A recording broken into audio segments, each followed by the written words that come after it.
Fala pessoal, Isaac aqui. Acredito que a maioria de nós irá concordar que a série é cheia de defeitos, na linha do tempo, em caracterização, roteiro em geral, etc. Mas todos esses erros são secundários quando comparamos àquilo que considero o maior erro da série até aqui, porque faz a história perder o sentido. Neste vídeo eu explico melhor. Sem enrolação, indo direto ao ponto, o maior erro cometido pela série é fazer com que Ar-Pharazôn assuma a liderança de Númenor no mesmo período que acontece o cerco a Eregion. E por que isso seria um problema? Vocês vão rapidamente entender. Durante o cerco a Eregion, essa batalha que se inicia ao final do 6º episódio e se desenrola durante o 7º, o rei de Númenor era um homem chamado Tar-Minastir.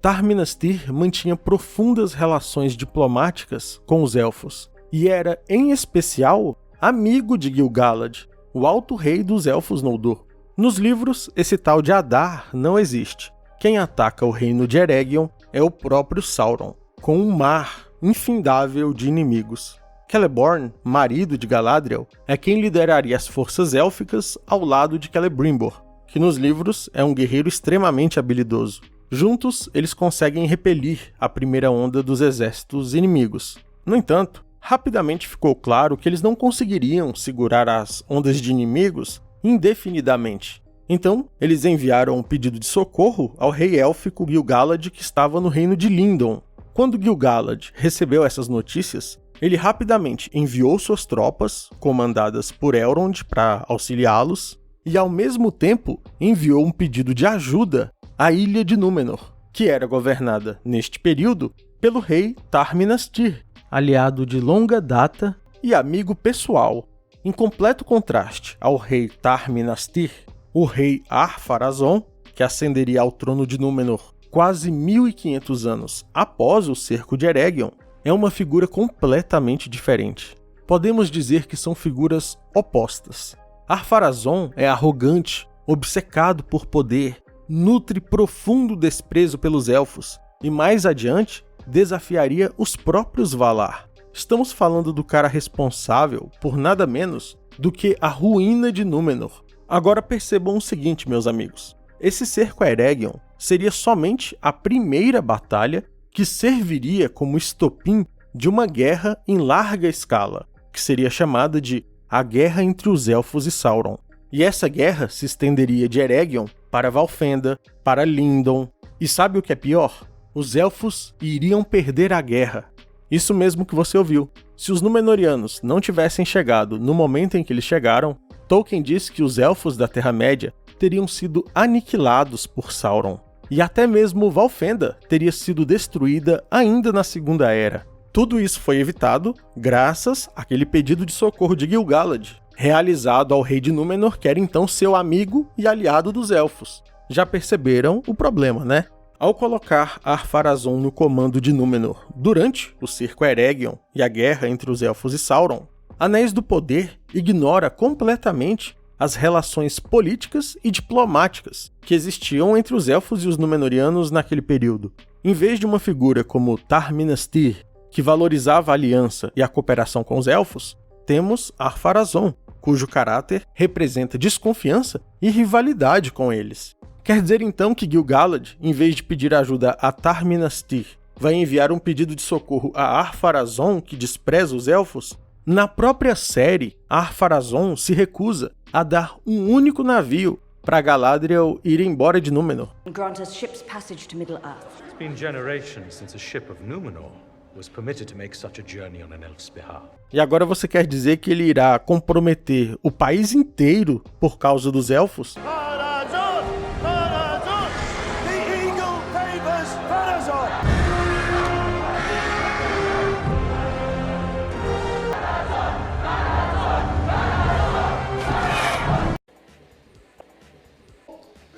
Vocês sabem que George R.R. Martin, criador de Game of Thrones, já declarou publicamente que se inspirou em Tolkien, certo?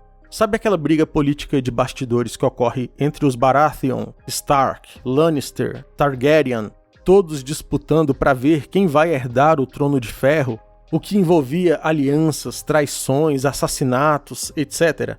Tudo isso foi declarado publicamente, mais de uma vez, pelo criador da obra Uma Canção de Fogo e Gelo, ter sido inspirada grandemente em Tolkien. Acontece que muita gente não consegue entender que Senhor dos Anéis é muito mais complexo do que elfos e orcs trocando golpes de espada. Existem complexas intrigas ocorrendo por trás nos bastidores. A briga pelo poder em Gondor, envolvendo os regentes, ilustra isso muito bem. Até ocorrer finalmente o retorno do rei Aragorn no ano 3019 da Terceira Era, Gondor ficou mais de 900 anos sem um rei, porque os interesses políticos dos regentes não permitiam que a nobreza de Gondor aceitasse um guardião de Arnor como legítimo governante. Por que vocês acham que o pai ou o avô de Aragorn não assumiu o trono de Gondor, se fosse uma questão puramente sucessória? Se tinha uma coisa que Tolkien não gostava, era que Senhor dos Anéis fosse encarado como uma obra simplista e de fantasia infantil. Aspas para a carta número 189 do Legendário.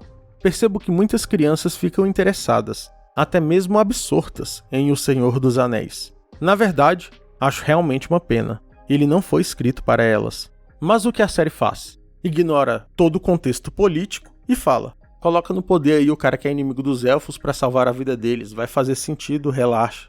Sabe o que é mais irônico? O dono da Amazon, Jeff Bezos, declarou em várias ocasiões que desejava que a Amazon criasse sua própria versão de Game of Thrones. Uma série que fosse capaz de ter o mesmo impacto cultural que a série da HBO teve. Foi justamente essa ambição pessoal de Bezos que levou a Amazon a adquirir os direitos para produzir Anéis do Poder, uma série teoricamente baseada no universo de Senhor dos Anéis.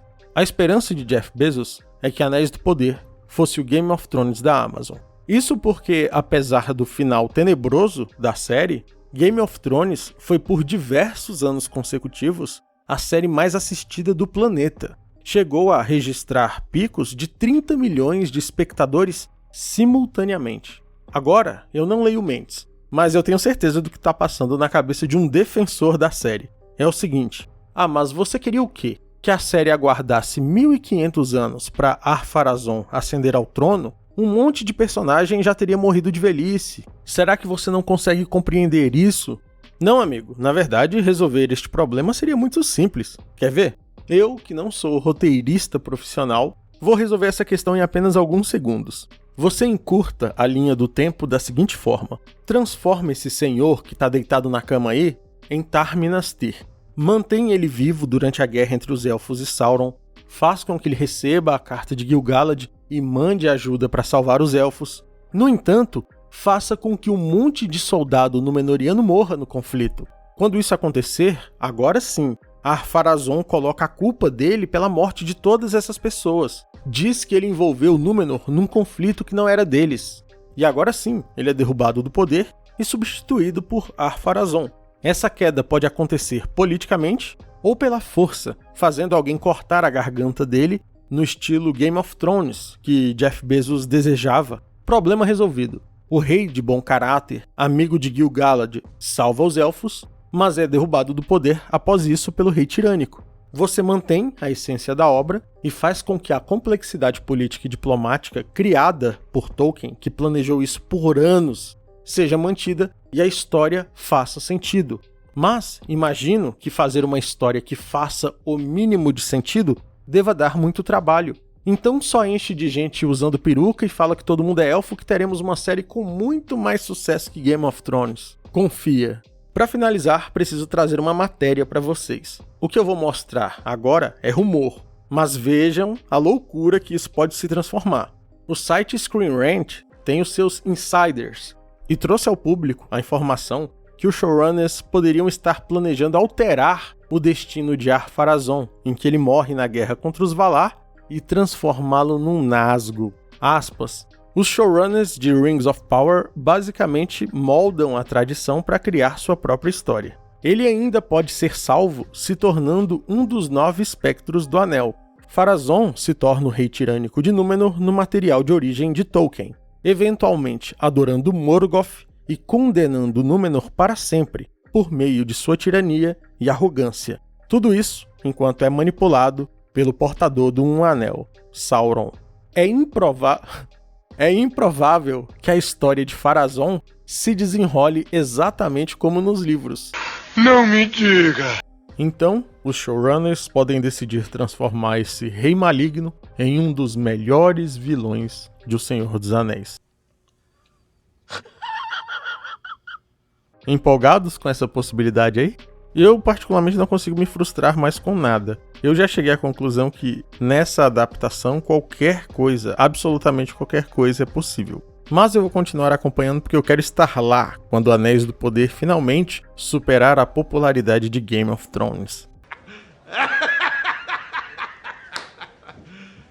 You serious? Um salve aos novos membros do canal Vinícius Gracelli e Gi Florencio, e também aos magos brancos Rafael Felipe, Pamela e Mariana Correia. Muito obrigado por apoiarem o canal, queridos amigos. Tamo junto. E com isso chegamos ao fim de mais um vídeo. Se você gostou, não deixe de se inscrever e deixar um gostei. Um abraço e até o próximo vídeo.